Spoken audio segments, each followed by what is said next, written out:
Je voudrais vous parler ce soir d'une phrase très connue qui s'appelle Kabbalat Ol Malchut Shamayim, l'acceptation de la royauté divine, et qui fait partie des best-of dans la Tefila, puisque quand il y a un bar mitzvah, parmi les phrases qu'il doit prendre, c'est la première qu'il apprend, Hashem Melech, Hashem Malach, Hashem Imloch, Olam Vaed.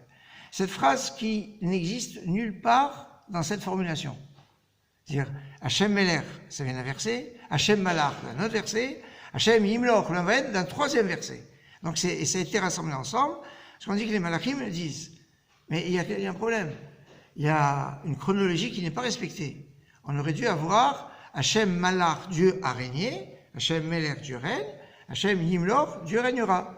Passé, présent, futur. C'est comme ça que ça se passe.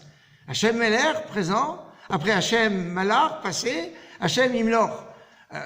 Alors, une réponse classique est de dire, pour que je puisse comprendre qu'Hashem Malach, que Dieu a régné dans le passé, alors je dois déjà l'accepter au présent. Hashem Melech.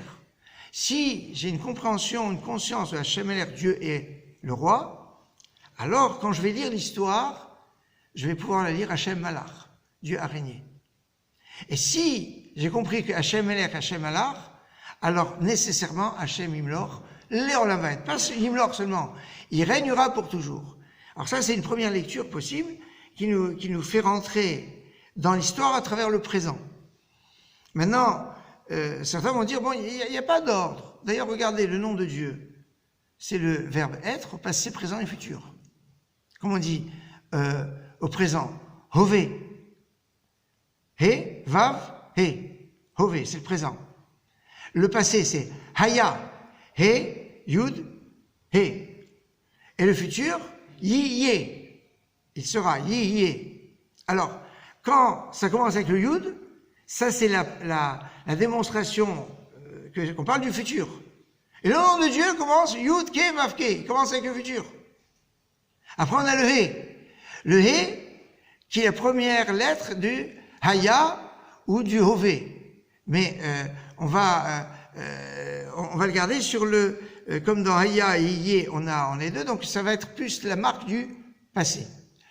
Et le hové, le vav, ça va être la notion du présent, puisque dans le hové, c'est le seul au présent où il y a le vav. Alors ça veut dire que le nom de Dieu, si on le reprend, yud, futur, he, passé, vav, présent. Alors on est complètement à l'envers de ce qu'on a. Quelque part, quand on est en relation avec Hachem, on est au-dessus du temps. Dieu a créé le temps. Dieu est au-dessus du temps, et quand on va se connecter, entre guillemets, on va s'attacher à Hachem, on s'attache à l'éternité. Et à s'attacher à l'éternité, c'est que la notion de temps ça n'impacte plus sur notre vie. Alors attention, on doit savoir rester de la même façon qu'on fait des mitzvot avec son corps, donc avec la matière, on a les mitzvot qui s'inscrivent dans le temps. Donc le temps n'est pas, on fait pas n'importe quoi, n'importe quand, n'importe comment. On doit le faire bien précisément. Ah mais c'est spirituel, c'est au-dessus de la matière. Oui, mais il y a des contingences matérielles, physiques, temporelles, qui sont à respecter et qui sont à comprendre. Et c'est ça, quand on dit Hashem Melech, Hashem Malach, Hashem Imloch, Olam Vaed, première étape, Hashem Melech, j'accepte Dieu comme le roi. Deuxième étape, Hashem Malach. C'est intéressant, ceux qui n'ont pas Hashem Melech, ils n'ont pas Hashem Malach. C'est-à-dire celui qui n'a pas une compréhension de Dieu qui est présent, alors l'histoire, il la voit sans Dieu. Et en général, il aime bien la changer. Et la transformer. Je ne peux comprendre Dieu dans l'histoire que quand je vais le comprendre. Mais l'un va aussi appeler l'autre. C'est parce que si je vois comment Dieu a agi dans l'histoire, la sortie d'Égypte, etc., que je vais le comprendre dans ma vie au quotidien.